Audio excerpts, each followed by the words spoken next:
Good morning, ladies and gentlemen. A very warm welcome to the Institute of Directors Conversation Series, How to Succeed Without Being Ruthless. I'm Raj Singh, Chairman of Institute of Directors, Berkshire, and your host for the day today. Please may I take a few requests to you and also outline the order of service. Please may I request you to keep your audio off. You can keep the video on, but in case we struggle on basically sound quality, then we may request you to take your videos off. So basically at 9:30, we'll start taking your questions. If you type your questions into the chat box, I'll pick it up from there and pose it to David. At 9:57 or so, we'll bring you back. And once you are back, we'll just take a digital photograph, thank everyone, and we'll close at 10 o'clock. This time we are trying a different format. After 5 minutes break from 10 o'clock, we'll bring everyone who wants to do the networking and individual discussions one-to-one or in a group discussion around the same topic. We'll carry on till 10:30. 10:30, we'll also bring that breakout session to a close. That's optional, you don't have to stay for it. If you want, some people wanted it that way, so we gave them this option this time. So now a formal welcome to all of you again. And basically, on behalf of Institute of Directors and present and future leaders, David, could I extend a very warm welcome to you? David, good morning. David is an author, consultant, and speaker. After teaching at Oxford, he worked with Shell's Scenario Unit, the World Economic Forum, the UK Treasury, and so many other consulting assignments. He is a prolific writer. David has written a number of books. His books have been translated into many languages. And also David is one of the best-selling authors. And David is started from the scientific side of writing, but he has always tried to come up with a very different kind of angle in those scientific writings. So David, again, thank you very much for becoming a guest on our program. As I always start with some of the author's key challenges. You wrote a lot of books initially around science, though you always had a story, or sometimes you said you tried to make them more like a thriller. Like your book was E equals MC squared, The Secret House, Electric Universe, Einstein's Greatest Mistake. What really prompted you to come to this area of leadership? Why did you start writing this book? I've been at a number of meetings with a lot of people who not only are highly intelligent, but insist on letting you know they're highly intelligent. I'm not saying it's the UK Treasury is full of such individuals, but you may have met one or two. You know, they always say, how can you tell if somebody worked at McKinsey? And the answer is, they'll let you know, that sort of thing. Anyways, so most of these people are fine. It's just one of the things. But occasionally I've met people who are kind of rude in a meeting, like they'll put people down, and instead of like having a back and forth, they're kind of nasty about it. And if I speak to them afterwards, they'll say, hey, I'm that smart, hey, I'm better than other people. I have to do it. And I was thinking, you know what? You might be smart. You might be 10 times smarter than me. But Albert Einstein, who I've written about a lot, was 10 times smarter than all of us. And he was really polite. So I thought, you know what? Simply being like quicker witted than anybody else, that doesn't give you an excuse to be obnoxious about it. And then I started looking further. And as we know, there's some businessmen who are very successful who let you know, and they're really, they put people down. We've met many of them. But there's also some businessmen right at the top. One guy I met was John Warnock, who created Adobe Photo Systems. If you use a PDF, that's his. He's a billionaire. Decent guy. Now, he wasn't a merely nice guy. Nice is too soft. If you agree to what everybody asks you in the course of a day, you won't get anything done. So he was, he did that phrase, firm but fair. And I was struck. I was once at a conference where John Warnock was there. I was hanging out with him. I was speaking also. And there were a few of these terrible Wall Street people. And they were rude. They didn't mind putting other people down. Some of them actually enjoyed it. And Warnock, he would listen. He'd be reasonable. Again, he wasn't a time waster. He was willing to go on. In his company, when he had to fire people, he'd fire people. He'd do all that. But he was a decent fellow. And it produced terrific effects for the company. And I thought, let me see how that works. And as a writer, it's really important to seize opportunity. So I put this idea in a drawer, and I came back to it only 11 years later. And then I wrote the book. Thank you, David. In fact, some of your words resonated with me when I chose this country to be my home about 20 years back. You would not believe I was reasonably intimidated because within 3 minutes, no one will do anything about your business. When you enter a meeting with one-to-one, the first thing will be which school they went to, whether they went to Oxford or they went to Cambridge, and where do they live. And if possible, they will also tell you to have a look at their car as well. In case there's a window, you can overlook the car park. So I totally get your feeling. I still have got in my drawer only. I haven't started writing, but someday maybe. So David, you talk about Danny Boyle's story right in the beginning of the book. Could you use that as a case study and get this topic going for our audience? Sure. So I began this book with a story that's kind of like a little microcosm of the whole thing. It captures the whole book in one small story. And many of you might remember the 2012 Olympics were in London, and the opening ceremonies were terrific. And they were done by the director, Danny Boyle, the film director, Danny Boyle, who's famous for Slumdog Millionaire. I think he got the Academy Award for it, and just a train spotting, a lot of good films. He also produced the film The Beach.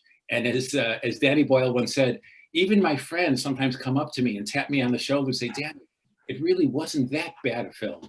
So we won't look at The Beach. But he was a great guy. So he did these opening ceremonies. And he had a problem. So the opening ceremonies were in Stratford, East London in 2012. It was a day in July. It turned out to be the largest international audience the BBC's ever had. I think 100 million people in America, maybe 500 million people worldwide. And it was going to be live. You know what it's like getting a dinner party going if you have more than 6 people? Remember the days when we used to have dinner parties? You can only do it if you're testing your ice in Durham. Those are the only allowable dinner parties these days. Anyway, so to get all this going on was complex. So it turned out he needed people to do rehearsals, and it would take about a year and a half. And the number of people who, for the rehearsals, were about 10,000. And at the very end, there'd be 60,000 people, but it was mostly about 10,000. They had drummers and singers and flying bicycles, and just an incredible complex thing. They reproduced the whole Industrial Revolution and the whole development of the NHS and characters from fairy tales. It was a moving story. In fact, the story matched Danny Boyle's life. He had moved up from relative poverty, and he was showing in a compassionate way, scholarships and everything. And he was showing Britain doing that. Anyways, so he had 10,000 people, and he had to organize them to do this great live event. That's not what I wrote about. That would be a management issue, and a terrific management issue. But the thing is, he was very good at that. He had done film sets with maybe several hundred people. This was one stage larger, literally one order of magnitude, or two, but it wasn't hard. What was hard, he wanted everybody to keep it a secret. Now, 10,000 people, I'm talking about busybodies. You remember the Oxford principle of confidentiality. That's you only tell one person at a time, right? I mean, secrets are bursting to come out. And so the International Olympic Committee told him, well, here's how you do it. You have everybody sign really severe non-disclosure agreements and let them know you're serious, and you confiscate all the cell phones. So Danny Boyle, being a nice northern guy, said, yeah, to heck with that. So he said, no non-disclosure agreements, and everybody can keep their cell phone. The Olympic Committee said, you're nuts. How can you get 10,000 volunteers? I could see 100 of your mates or a work crew you've worked with before, but 10,000 newcomers, how could you keep the secret? So that's what my introduction's about. I thought it's a great story. If I was really cruel, I would say that there was a connection issue and I would leave right now and get 140 sales of the book. It's such a nice idea. So how did he do it? So he did it by three things went together to make the opening work. And the first thing was listening, but not just listening. Everybody says you have to listen. Who's against listening? You have to listen and be willing to sort of put your ego to the side and not make these vicious distinctions between an in-group and an out-group. So he was trying to get everybody to keep the secret, and he had the team he had worked with was trying to pass that on to the volunteers. But they were always bothered by what they called the suits, which I sometimes wear. This morning at home, I said, this is the preliminary to a suit. And the suits especially from Lausanne, Switzerland, from the International Committee, and to some extent from the London Committee, they were irritating. For example, the volunteers were giving a lot of time, and Danny Boyle said, well, let them keep their costumes. And the suit said, oh, no, you can't keep the costumes. You're going to have to pay for it. And it's like, that just seemed unreasonable. And when there were rehearsals, they did it at Dagenham, the old Ford factory at Dagenham. And he said, if it was raining, Danny Boyle would go there and hang out. And many of these people from the Olympic committees would think, no, that's sort of below us. You don't hang out with the minions. That's for other people. Certainly not if it's raining. So there was this easy temptation to put them aside as the bad guys. But that is this mistake. Remember, it's really easy to be virtuous and generous and kind when it's obviously good. It's hard when it's difficult, right? It turns out the leader of the bad guys was Sebastian Coe, the great runner from the 70s and 80s. If you ask me later, I have a personal footnote with Sebastian Coe. Anyways, he was head of the London organizing committee for the Olympics, and he wore suits all the time. Danny Boyle wore open shirts. Seb Coe had just a neutral middle-class accent. Danny Boyle was the man of the people. He was from the North, kind of like McKinsey. He let everybody know that he was from the North. But his whole ethos was, we're the guys getting stuff done, we're the creatives, and these are the bad guys. But it turned out there was a bit of that, but it was only joking. It wasn't serious. So when he had to defend his teams about the being able to keep the costumes, he wasn't mean about it to the Olympic Committee. He saw, well, they kind of had a point. It's very expensive, and money's an issue. And he didn't vilify Sebastian Coe. In fact, he's recognized that this outsider, this man with the suit, actually knew one or two things about international competition. Danny Boyle first went on an airplane when he was 26 or 27 years old to Poland from London. By the time Seb Coe was 26 or 27, he'd competed all over the world. In fact, he had already won an Olympic gold medal. He really knew how crowds and people worked, right? And it turned out Seb Coe, he wasn't a snooty, arrogant guy. He had actually grown up in Sheffield, right? His dad had been a working class guy who worked his way up with engineering. Seb Coe, in fact, he wasn't racist. One of the things is the Tory party, when Seb Coe was first an MP in the early 90s, there were a lot of people who were like, kind of against Nelson Mandela in South Africa and kind of supporting the apartheid government. Seb Coe's grandfather was Indian. His mother grew up partly in Delhi. He wasn't a racist, and in fact, he almost got deselected as an MP for standing up against racism and against apartheid. He was a decent guy, and he was in the House of Lords because he was chief of staff to William Hague, not because his great grandfather had done something. So he was a real person. He happened to wear different clothes, and he was in a different sort of office, but he was a real person. And because Danny Boyle was willing to put his own ego to the side, and he was able to get out of that tunnel vision and not fixate, he could listen to Seb Coe. And Seb Coe had a great idea. He said, if you ask 10,000 people to keep a secret, it's not going to work. A secret is bursting to come out. How do you get even little kids to keep a secret? Don't talk about a secret. Change it. Change your approach. And what you have to do, remember that line, if you have a problem that's really, really hard, what's the best thing to do? Make it bigger. Make the problem bigger. Step a little bit wider. And Seb Coe said, don't call it a secret. Let's say, tell them to save the surprise. Well, that's brilliant. A surprise is great. Secrets are like horrible pedophiles say, oh, keep this a secret. But a surprise, everybody's on the same side. You want to keep a surprise. Yeah, come on, keep the surprise. So they put big hashtags around the stadium and the rehearsal spaces. Save the surprise, save the surprise. They repeated that all the time, and it worked. Now, Raj, I can either talk about two other aspects of Danny Boyle, or I can bring them up, which prefigure the book. I could do that more briefly, or I could go into other questions. What do you think would be best? Do the Danny Boyle then. Okay, so I'll be brief, or I'll just talk about two other aspects of what he did. So the main thing was this listening. And again, everybody says, listen, listen, listen. Yeah, right. But in real life, it's hard. And this is an example of how it's hard, but not impossible. So listen without ego. Be willing to put your ego to the side and be very careful when you vilify an outside group. A long time ago, I met somebody who was fired by Margaret Thatcher for being too right-wing. Could you imagine being fired by Margaret Thatcher for being too right-wing? I thought, oh my God, what's this guy going to be like? It's going to be sulfur fumes coming out and little things, heels sticking out of his boots. In fact, he was fired by Margaret Thatcher for coming up with a crazy neo-fascistic, it was so right-wing idea, which is something called portable pensions, right? So in 1980s Britain, to have a portable pension that you carried around, that was beyond the pale, even for the right of the Tory party. And now it's a given, right? And it's like Keir Starmer, well, in a people's socialist democracy, we need to be able to carry our, there you go. So sometimes there's a certain sense in listening to your opponents. So one thing Danny Boyle did was listen. The other thing he did is he gave, he was generous. Now, as Raj knows through the rest of the book, I point out that if you're generous and you don't audit what's going on, people take advantage of you. You know, you can pay high salaries to maybe motivate people, but there will be some people who take advantage of it. So you need to audit. You need to be really warm and trusting, but you also have to check that nobody's ripping you off.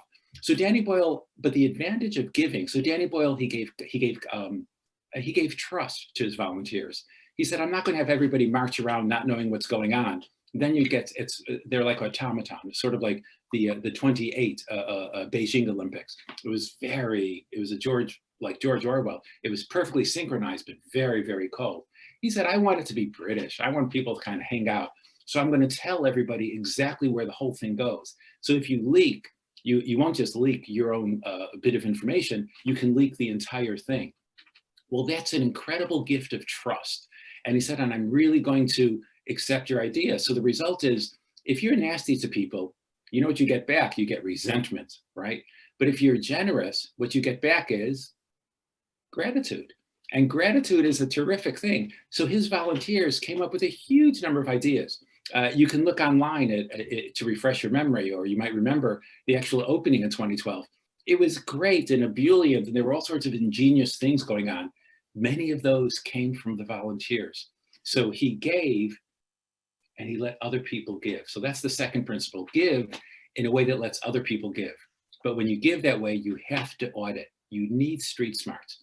So he listened without ego. He gave by letting others give, yet he audited. You have to give, but audit. And then the third thing he did, which was really nice, he defended without over-defending. So if you over-defend, that means if you think somebody isn't really suitable, you get security guards to march them out. Or you do the thing with the non-disclosure agreements, and you have really fierce lawyers give a really angry lecture and stuff. You know, you tell people that they're worthless and you're not going to trust them, and well, you overdo it. Or he could have overdone the nastiness towards the London Organizing Committee and never listened to that suit, Sebastian Coe, right? Now, the thing is, you can't be totally naive. Any organism needs to defend itself in the real world. Any company needs a boundary. So you have to defend the boundary, but don't be a jerk about it. You don't have to overdo it. So for example, Danny Boyle had this beautiful notion of a cauldron designed by the English designer Heatherwick, which would be these copper petals that would open up with flames coming out. It was really quite beautiful. And he wanted to keep it also. He wanted to keep it a secret. He wanted to save the surprise. So it'd have a bigger effect on opening night, kind of like a launch for a new product. So how did he do that? So what he did is he was actually ingenious. You have to be ingenious. He brought it into the stadium at 3 a.m, just a few weeks before, when there was a no-fly zone overhead. So Fleet Street couldn't put any helicopters up there. So there was a sensible defending. And at the very end, there were a certain number of security guards at the entrance to the whole thing, just so the random person couldn't walk through. So he defended, but he didn't over-defend. He didn't keep on berating the people about how awful they were and how terrible it would be if they let any information out. So he listened without ego. He gave in a way that let others people give and audited, and he defended without over-defending. Later, we can talk about some companies that are so aggressive towards the outside world. Yeah, they defend themselves, but they become like an empty fortress. They don't get good ideas coming in from elsewhere. Nobody wants to work with them.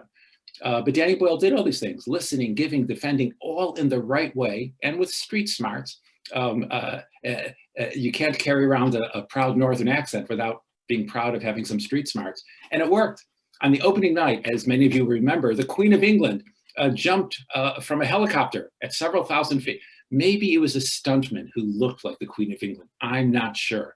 And a moment later, the Queen started going into the actual Queen, started walking into the VIP section. Harry and William were there. Charles was there. None of them knew. None of them knew. They turned around. Danny Boyle was sitting there, and either Harry or William said, "Oh my God, it's Granny." The surprise was complete. It worked. I thought, what a great beginning for the book.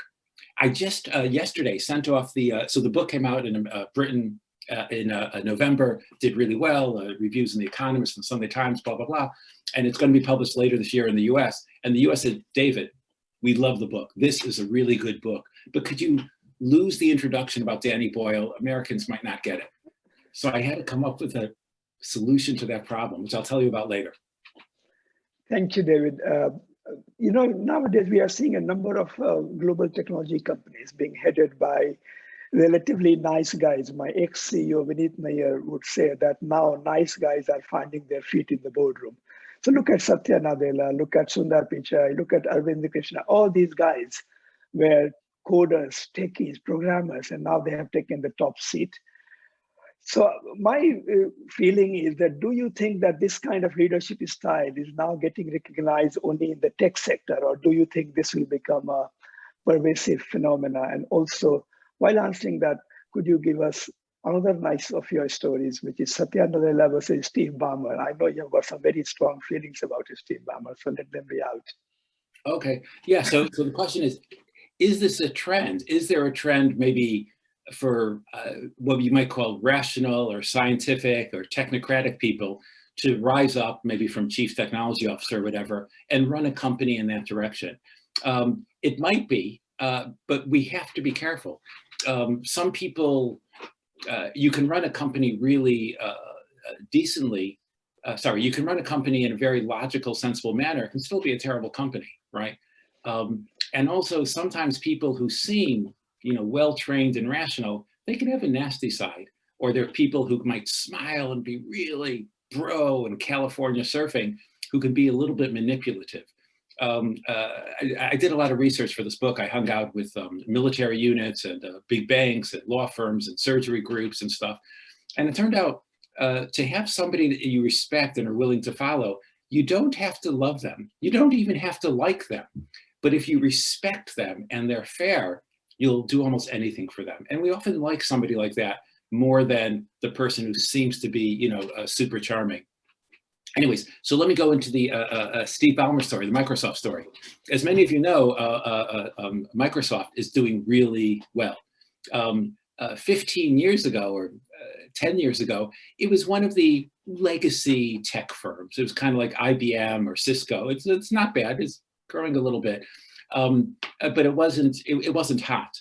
In fact, I have to be careful about, I won't only make fun of McKinsey. I'll make fun of other people.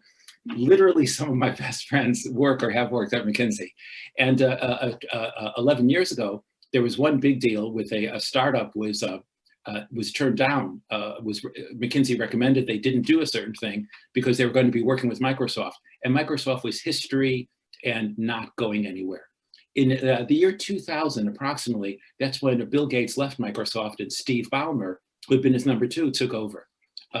If you had put $100, I'll use dollars, into Microsoft in the year 2000 and waited until 2014 when Steve Ballmer left, you would end up with $80. Even if one's not a mathematician, that isn't a very, very impressive thing. If in 2014 you put a fresh $100 in when Nadella took over, I can't remember, you'd have $400 now or $700 or something. It's really terrific. So it's bigger now. It was comparable in size to like Cisco or IBM or companies like that. Now it's bigger than both those combined times about 7. So it's really impressive. So it's done really well. So what happened? Well, it turns out Steve Ballmer, who ran it from 2000 to 2014, was a really intelligent man. He did math at Harvard along with Bill Gates. He seems to have been better in math at Harvard, and Gates is a smart man. So Ballmer is really intelligent. The problem with Ballmer is that, how can I say this in a generous way? I can't. Sorry. Not everybody who met him thought he was a polite and considerate human being. So it turns out Steve Ballmer was huge, like 6'5", big shoulders and stuff. And he liked screaming at people, especially screaming in their face. He especially liked screaming at people if they were smaller than him. He was ecumenical. He wasn't sexist. He would scream at women and try to make them cry and smash his fist on the table right in front, yelling at them. But he did the same thing to men. There was a man named, I think, Mark Lukowski, who at one point told Steve Ballmer that he was leaving to work at, I think, at Google. And Steve Ballmer lifted a chair and flung it as hard as he could. This is a guy who's 6'5", big, strong guy, threw it at Lukowski. Lukowski was an engineer, but he was pretty fit. He ducked and the chair went by. Now we know this isn't a made up story because Lukowski, it came out in one of the court filings that Lukowski's lawyers did against Ballmer. At one point, Ballmer said, oh, he might be exaggerating. Lukowski gave an interview to Wired magazine and said, exaggerating? Have any of you ever spent time with Ballmer? If he loses at golf, you know, he yells and screams and stuff. Anyways, it turns out it was effective in one way. He stayed in power for a long time and Microsoft sort of floated away. And all these things that I mentioned about listening and giving and defending without over-defending, Ballmer got those wrong. Famously, when the iPhone first came out, the first smartphone, Ballmer made fun of it because it wasn't developed there. The famous "it's not invented here." He said, this is stupid. Nobody will use it. It doesn't even have a keyboard. Who's going to use a phone without a keyboard, right? And at Microsoft, everybody had to nervously smile and say, yes, you're right, Mr. Ballmer, because they didn't want to be screamed at. It turns out intimidation and yelling very often works. Remember the old days when we could take taxis, or the really old days before Uber? So if two people are going towards a taxi and you're kind of first and somebody else insists that they're first and they're going to be aggressive, usually they'll win. Unless you're going to like get a chair and throw it at their head, you're not going to have a fist fight on the street. So the obnoxious person will often win. And this happens a lot in offices. Often you'll say, oh, I'm a proud, decent person. But if somebody's yelling, say, okay, fine, yeah, let it be. So they win, they get their way. So there's many advantages to being horrible. I have a son who's not horrible, who works in tech. And I said, what are some of the advantages of being horrible? He said, well, because a horrible person, they get their way. Intimidation often works. If they have to fire people, they can fire them quickly with no compunction, which financially sometimes is necessary. And the division of any organization into an in-group and an out-group, it's very effective. One thing that supply teachers should never do, but which is tempting, if you're going into a school and the kids are difficult towards you, if you pick one kid who's different in some way and make fun of them, the whole group will often coalesce around you to insult an outsider. So these are powerful human effects. Being obnoxious is there because it often works. On the other hand, it only works to a certain level. First of all, let's go through the categories. With regard to listening, someone like Steve Ballmer, who could tell him the truth about what was going on in the outside world? People were terrified of him. And if you've ever been in a poisonous organization, the person on top, they're the last person to know. There was a man named Saddam Hussein. And could you imagine if somebody said, oh, Mr. Hussein, it turns out if you fight a war against Britain and America combined, you're going to lose because their army is a lot better than our army. You couldn't tell Hussein. He actually seemed genuinely surprised at what happened, which is not to say the war was a good idea, but on the sheer military level, he genuinely seems to have been clueless. Nobody tells the dictator or scary daddy what's going on. With giving, Steve Ballmer absolutely didn't give. He had favorites and the organization was really poisonous. So these nice engineers, they were always ranked against each other. There was very little generosity. There was a huge amount of backbiting and bitchiness. And with regard to defending, he did it the wrong way. He over-defended. Microsoft had really strong barriers up. Occasionally, developers and other people could come in, but that was really on sufferance. There was no sense of, you know what? We can be friends and opponents together kind of at once. We can make joint licenses. There was a little bit of that, but there was no regular encouraging of, let's go to Korea, let's go to Southern California, let's go to Austin, Texas, let's go to London, Cambridge, and let's see what's going on.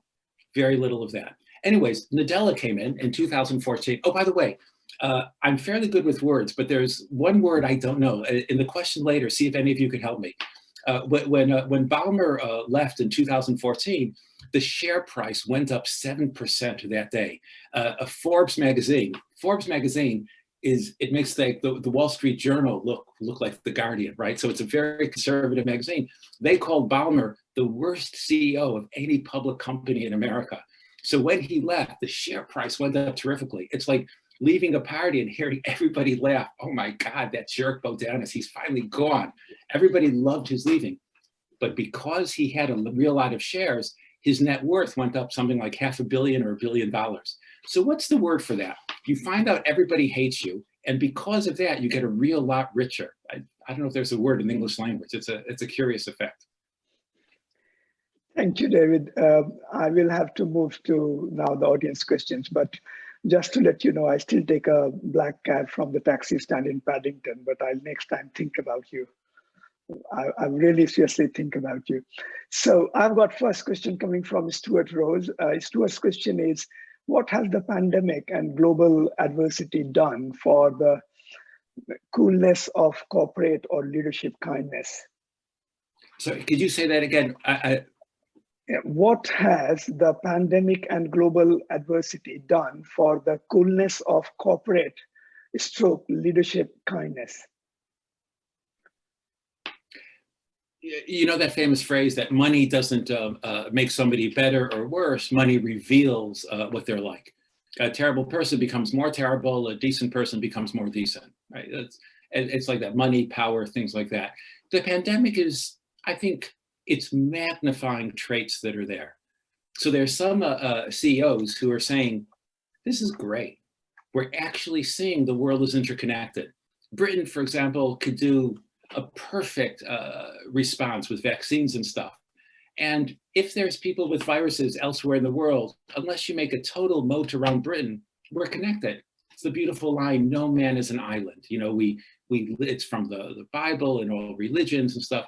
We're genuinely connected, and we're kind of seeing it. You know, if something bad happens in one place, it connects. And that attitude, that belief is very encouraging for a decent sort of CEO.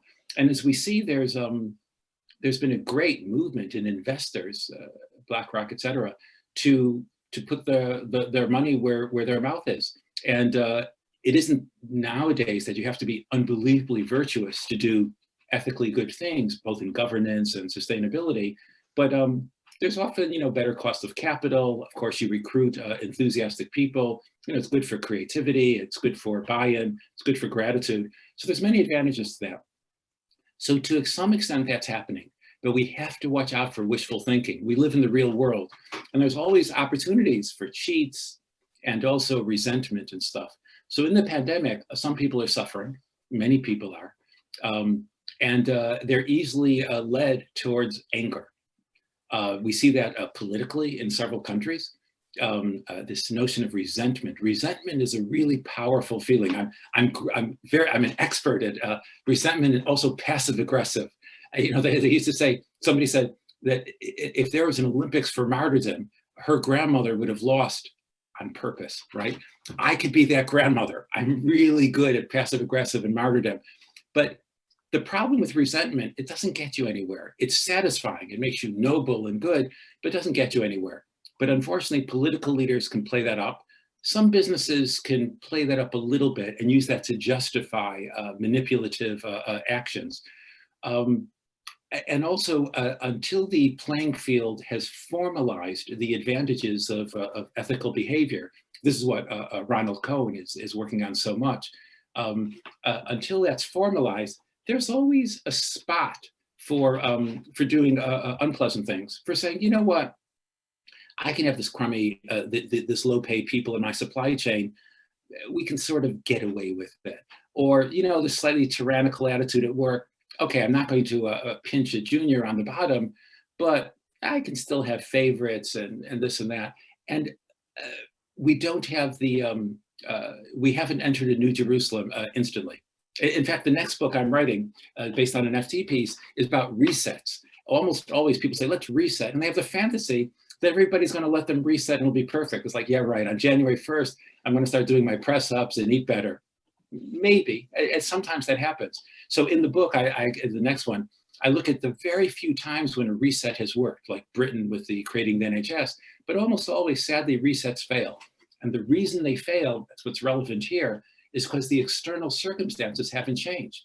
Somebody comes out of prison and says, I am staying away from drugs. They go back to a neighborhood where all their pals are into drugs. It's really hard to resist. Somebody goes to a workshop and says, you know what? Let's have a new business 5.0 or 6.0. And you go back to a setting where finance says this and your suppliers say that, and you're slightly dragged into that old system. So you have to have a large group working together. I think with the pandemic, we have that chance. And certainly with some investors, especially in polluting industries, we may have turned the corner, but it's still a work in progress.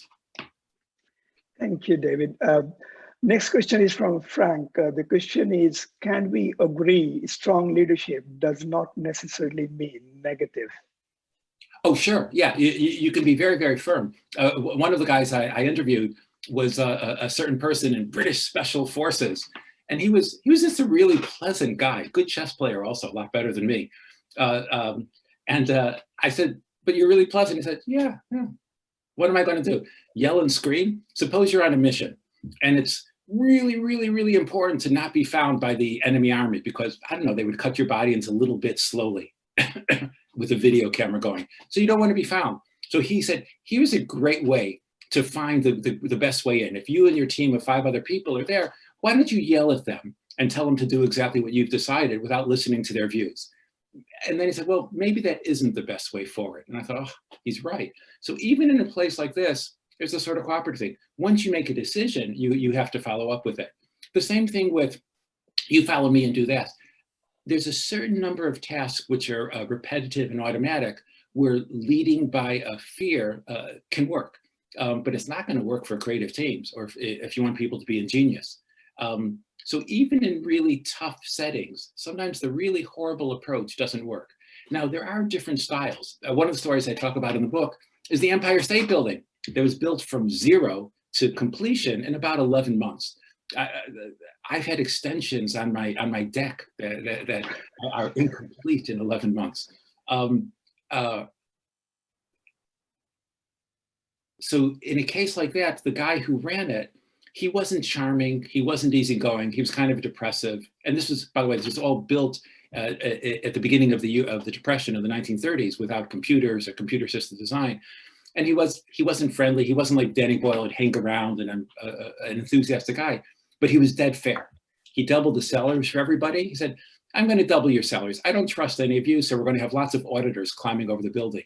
Those were days when accountants had to be really fit. They had to clamber through every floor and check people twice a day. So he did that and he gave good salaries. You know that famous photograph some of you may have seen of people eating lunch on this I-beam floating over Manhattan? That wasn't taken at the Empire State Building. Because of the Empire State Building, they gave restaurants, subsidized restaurants and toilets on the floors as they were going up. At certain other buildings that shall not be named at the time, there were strikes, there were no subsidized restaurants. People had to bring bags of what got kind of cold food and eat it out on those floating I-beams, right? So if you look at that, you'll say, this is a man who did not understand the economic principle of efficiency wages. Patrick has got another question for you, David, that is, can a kind team compensate for a ruthless leader? So that's one of the key questions. Sometimes that can happen. Sometimes there's an organization where the top is a little bit crummy and a group of people say, look, do we have to put up with that? Do we have to act the same way to defend ourselves? And so as I've described, and not just my words, I'm a quiet writer sitting at home, but as I've seen in a number of successful companies like Nadella turning around Microsoft, these decent approaches, so long as you have street smarts, so long as you audit and aren't ripped off, they have great power. The listening, the giving, the defending properly, you idea generation, enthusiasm, gratitude, all that works. And so a team can work well like that. However, if you're in a totally poisonous organization, totally poisonous, it won't work. You'll be expelled. People will be angry at you for having this cooperative way. There'll be snide little comments. People might try subterfuge against you. So in a good organization, it's great. In a neutral organization, it can work well, and it can be a nice indicator of a way forward. Think of a family that's squabbling and somebody comes in and says, you know what, come on, you guys all want something better. Here's a better way.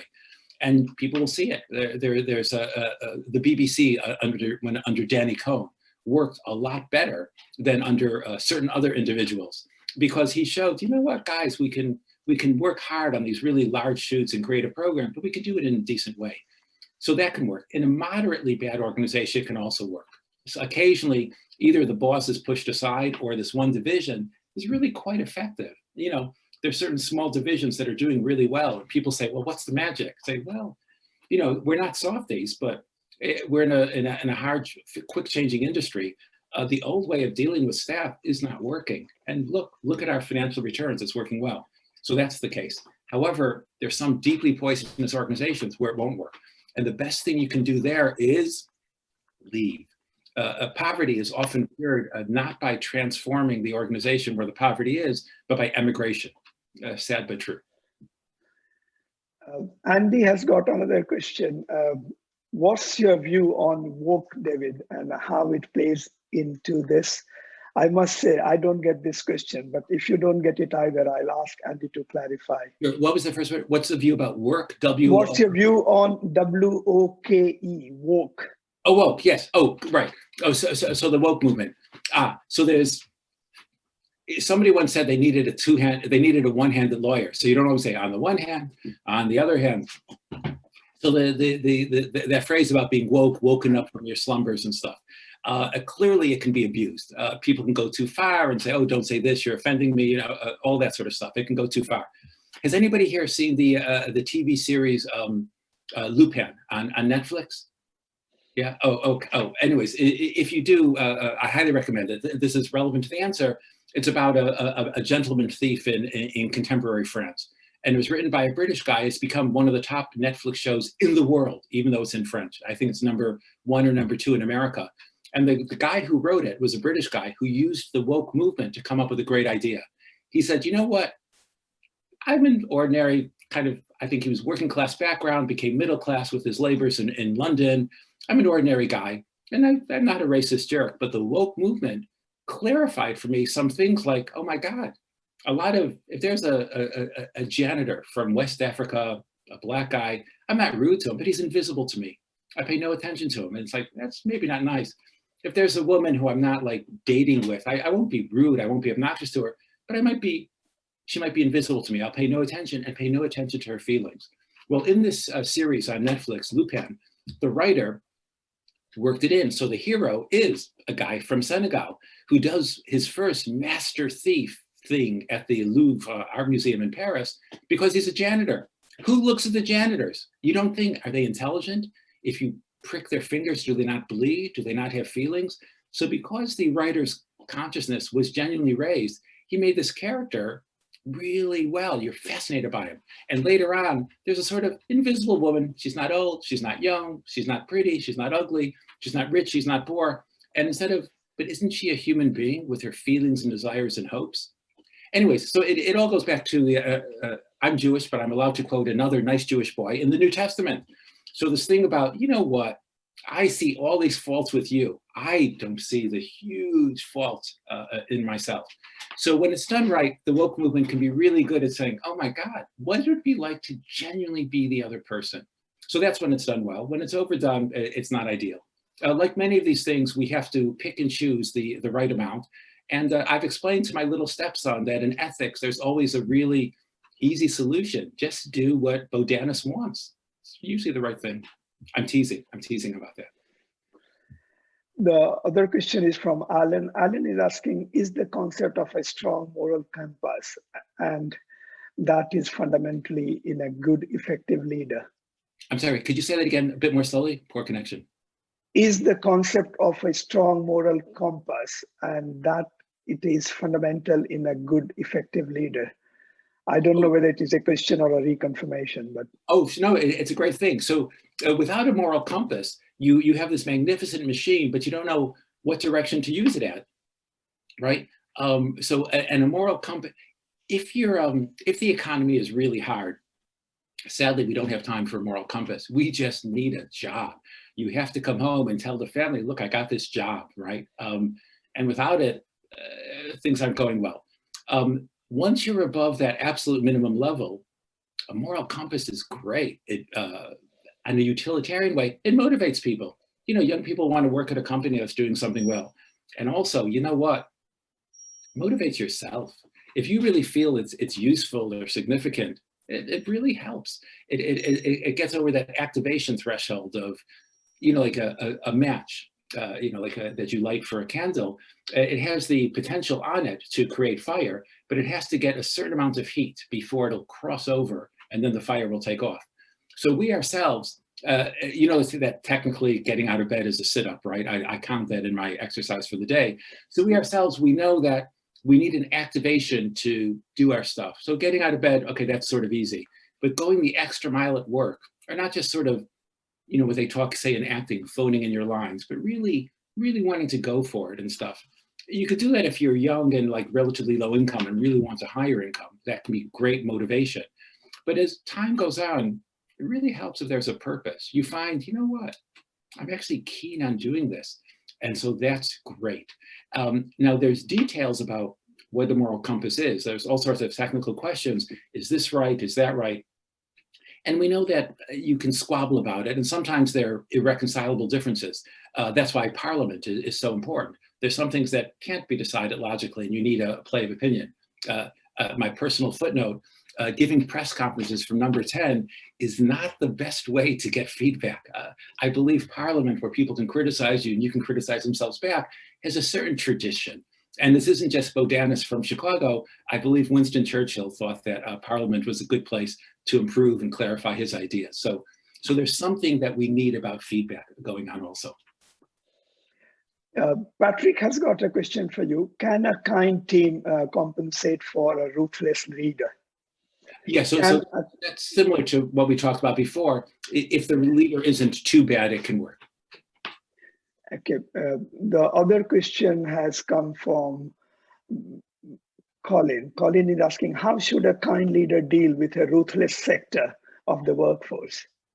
Oh, sorry, if it's a ruthless sector of the workforce, that's hard. So the famous example is if you're going to have to hire somebody who has expertise in a field where everybody's awful. Now there's some people are born awful. Some people have awfulness flung upon them, et cetera, et cetera. So it turns out of context, some people will change. There's a handful of people who are going to act the same way all the time. But very often we respond to the groups around them. So suppose somebody, I know a bit about the tech sector. Suppose somebody was in a really nasty competitive tech environment. You know, one of those bro things in Silicon Valley where the guy pretended to be a surfer dude, but was setting everybody against each other. Microsoft under Ballmer was like that. They had this way of ranking employees that everybody hated. Everybody hated it. And nice tech graduates were forced to do down their opponents. They made people into opponents. Every team was measured. It was called stack ranking. If there were 6 people on a project, you had to have one person who would get a bonus and promotion, 1 or 2 who would be told that they were done terribly, and a couple of those and you're out of the company or you get lower salary, and the other's neutral. So instead of focusing on the project, they had to focus on each other and shoot at each other. Because if you were polite and neutral and decent, you would lose. The one who sucked up would be that top group. And now, to his credit, Ballmer, by the end of his reign, began to reduce that stack ranking, and Nadella totally got rid of it. And it was poisonous. It was absolute poison. So when the same programmers, I think of programmers as sort of neutral people. You don't go into programming to be a jerk. But you can be in a setting where you're kind of forced to be aggressive, but not aggressive in a good way against the project, but aggressive against your opponents, your team in a bad way. It's not good. Those same people in a different setting, just with a different ethos, could be transformed, and they're keen to work cooperatively. That's the first. Think of an argument inside a family or in a couple. The moment the air is cleared, you say, I feel so much better. You can just act in a normal way. So a good leader, especially if you take a team into a better setting or take individuals into a better setting, can often jumpstart it, because they can actually make people pick up in that way. One has to be careful. Danny Boyle had 10,000 volunteers. There weren't only 10,000 people who applied to get in. There were more. And he had teams who had worked with him at the Royal Court Theatre and I think later at other theatres in London, and from his film crews, who would sieve the people coming in. And there were some people that were clearly sort of X Factor wannabes who were, you couldn't trust them. So again, this team, they weren't rude. They wouldn't have security guards frog march him away, but they would say, no, it's probably not the right sort of person for this. So the 10,000 have been pre-selected. There's a few people who are just Machiavellians. And the best way to deal with them in your company is to give them the wrong address or the wrong Zoom link and have them go away and be Machiavellian to someone else. Sarah is asking, what is your view on Jordan Peterson and the use of pronouns in the workplace? Oh, pronouns. Yeah. Oh, so there, so should somebody say, look, I'm a guy, or somebody say, well, I prefer he or him. Here it's difficult. Very often decent ideas can get caught up in a larger debate, and people, they're not really talking about the issue in question. It's an excuse to have other debates. So some people, so Jordan Peterson's ideas are very rarely, for background, he's a very fluent Canadian writer who's written some sort of popular philosophy books. Really well written and especially attractive to young men, not always in a nasty way, but giving sort of old-fashioned advice. But he's been caught up in political things. That particular thing about the pronouns, I'm actually caught. What I'll do is I'll give one example from, not from myself, but from Colin Powell. So Colin Powell, for background, was the first Black American, African-American, to be chairman of the Joint Chiefs of Staff, which is a really impressive 4-star general, chairman of the Joint Chiefs of Staff. And coming up in the 50s and 60s and 70s, when there's, especially 50s and 60s, quite a lot of racism and stuff. When he was in the Pentagon, there was a move to let gay officers not be penalized, gay officers and gay servicemen. And he was against it. He said, well, it's kind of, I don't know why, but it's wrong. It's just, that's not what I'm used to, and it's gross. I just, I wouldn't personally punch somebody, but I didn't like it. I don't feel good about it. And somebody said to him, Mr. Powell, when you were growing up in the 40s and 50s, how did people discuss Black Americans? And he said, oh my God, white Americans said the exact same things, almost word for word. And he said, I had a strong feeling about that from the other side. I don't have a feeling about it from this side, but I logically see I'm being a bit of a dickhead. It's like when I was on the receiving end, I really didn't like it. But when somebody else is on the receiving end, he was straight, not gay. It's like, oh, I went along with it. So I offer that for what it's worth. This is my last question. How does one really inject fairness in things that the leader has to face every day, David? I suppose there's two ways. One is to show them that it's often effective. You can give these examples, Microsoft under Nadella, where there'd be listening and you wouldn't be hysterical, and you'd be much more open to joint ventures and ideas from outside. It was more effective. You get creative teams, you get gratitude rather than resentment, you get good information flow. So one is that you can show these things can actually work. And also, it's not naive. You have to have a firm hand. You need street smarts. You need auditing. All that's true. So one thing is you could appeal to their mind or their financial statements. Another way, though, is to appeal to, I don't know, is it the heart or is it the soul? From an atheist guy, this is quite a question. And you could say, well, you know what? You'll be a little bit happier. So I would say, I'm happier? I'm a CEO. I'm really rich. What does happiness enter into it? They say, I have an idea. When you shave tomorrow or when you do your hair tomorrow, look in the mirror and just pause for a little moment and just think, what's a good way to run my company and succeed? What I loved about the book is instead of my telling people, oh yes, this is a good moral thing to do, it's like a Sunday school lesson, I said, forget about me. I have nothing to do with it. Here's 10 cases where it worked. How does it work? What can I learn from the cases where it actually works? And that's the gift I was delighted to give. So David, thank you very much for being with us today. Thank you for your thoughts and time as well. I look forward to welcoming you when your next book comes. But before I take this event to a close, I would take this opportunity to say thank you to our lovely audience. They make this conversation lively and very entertaining.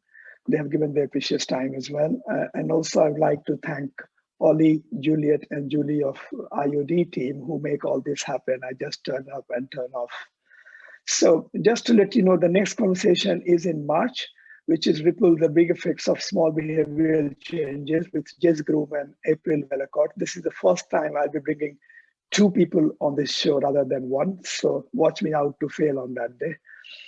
But before we bring this to close, could I request all of you to come on video for a group digital photo, and then we will bring this to close.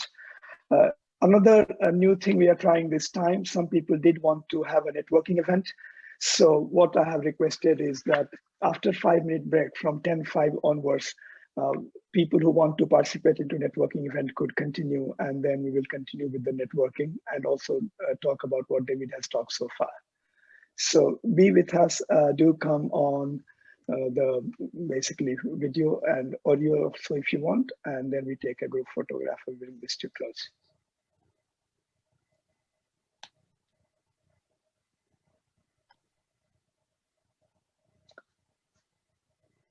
That's wonderful. I'm just taking a couple of the pictures because we can't fit everyone into one screen. Too many.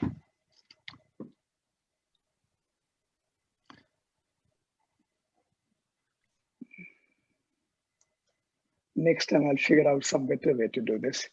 So thank you all. Thank you very much for being with us. David, once again, thank you. And those who want to stay at 10:05, we will start a networking event. You are welcome to stay back for that. It's just optional. Thank you. Have a good day.